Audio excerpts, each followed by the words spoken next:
Você sabia que o maior inimigo da sua salvação pode não ser o demônio? E pior, pode estar dentro do seu coração? É sobre isso que nós iremos falar no dia de hoje. Vem comigo.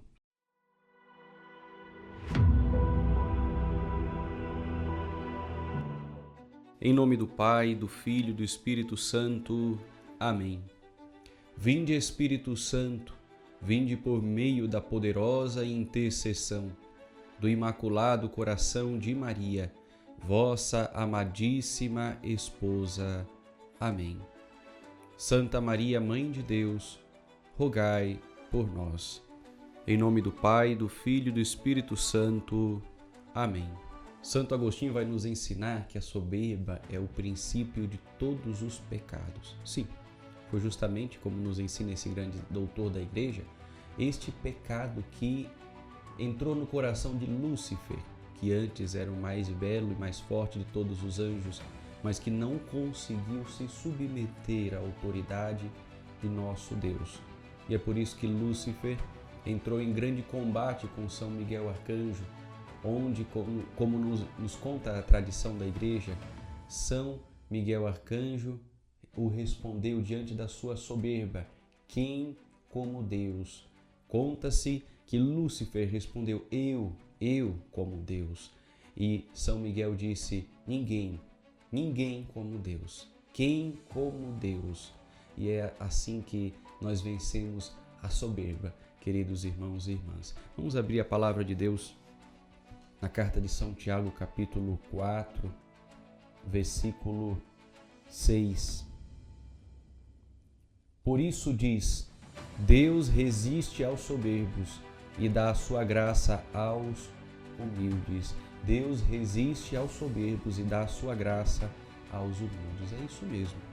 Por que Deus resiste aos soberbos? Porque justamente Deus não consegue ser Deus no coração dos soberbos.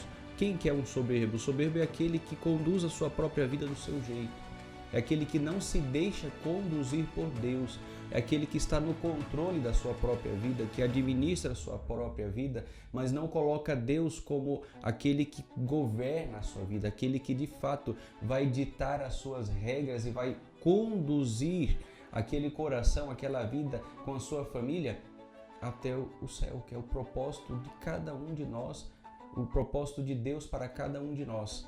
Porém, o coração soberbo cria o seu próprio estilo de vida, cria a sua própria rotina, cria seu próprio modo de viver, excluindo Deus dali. E sabe o que é pior? Muitas vezes, assim como Lúcifer, você pode até ter um título de servo de Deus. Lúcifer era o anjo da luz, ele servia ao Senhor. Nós, muitas vezes, até eu como sacerdote, podemos estar até servindo a Deus, mas se eu não sirvo a Deus como Deus quer que eu sirva, então, querido irmão, querida irmã, eu não estou servindo a Deus. É como algumas pessoas dizem, né? Quem diz muito eu, diz pouco Deus. Para que você consiga vencer a soberba na sua vida, basta você colocar no teu eu o D e o S. O D na frente, ali no começo, e o S no final. E vai formar Deus na tua vida. Tira muito o teu eu, o teu ego, né? E deixa Deus agir na tua vida. Para isso, nós encontramos muitas armas poderosíssimas para que a gente consiga vencer o orgulho. Esta primeira arma que eu vou dizer para vocês é a arma de combate principal para todos os combatentes, todos que estão caminhando em meio a este combate espiritual rumo à vitória, rumo ao céu, que é a confissão. Quando você for se confessar, procure ali, de fato, se derramar diante da graça do Senhor. Se colocar como um necessitado da graça de Deus. Não procure se justificar. Procure, de fato, pedir perdão ao Senhor. Na verdade, é um exercício que a gente deveria fazer todos os dias da nossa vida. No final do dia, nos colocar diante do Senhor e perguntar: Senhor, o meu modo de te servir te agradou hoje? E reconhecer onde que eu não agradei a Deus. Muitas vezes a gente termina o dia achando que a gente fez tudo bom, mas não é possível isso. Sempre nós acabamos por interferir a ação de Deus com o nosso eu. E é aí que a gente tem que se purificar. Se eu não termino o meu dia se colocando como exame de consciência e pedindo ao Senhor que me perdoe das minhas infidelidades, das minhas faltas, então eu não consigo deixar Deus ser Deus na minha vida. Segundo ponto muito importante também, claro, é a oração. Eu tenho que rezar, mas não rezar de forma mecânica, não rezar como simplesmente quer cumprir o seu dever, né, de cristão, rezar como quem precisa de Deus. Quem precisa de Deus coloca a oração em primeiro lugar na sua vida. Basta você olhar dentre os teus afazeres, as tuas missões, os teus serviços na igreja para Cristo, você reza mais do que trabalha?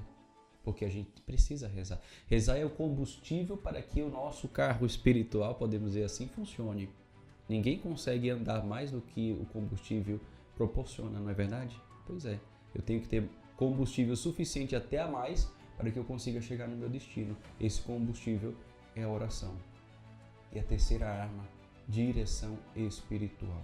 Nós iremos tratar mais para frente nos outros programas sobre cada um desses pontos de forma mais particular, mas eu já trago para vocês, né? Então, confissão sacramental, oração e direção espiritual, onde você coloca a sua vida nas mãos do teu diretor espiritual, permitindo a ele conhecer a tua vida, conhecer o teu coração, conhecer a tua história, o máximo que você puder expor.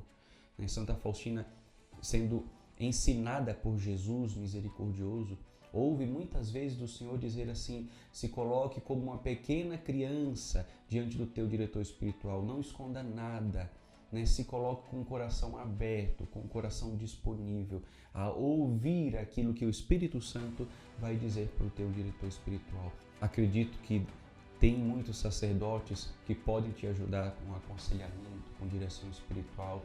Não que tenha que ser algo assim frequente na tua vida, mas é importante sempre se colocar, quando tiver em dúvida no teu coração, se colocar à disposição de cumprir a vontade de Deus por meio da confissão sacramental, pedindo perdão pelos teus pecados, pela soberba, também por meio da oração e da direção espiritual. Deus te abençoe. Em nome do Pai, e do Filho, e do Espírito Santo. Amém.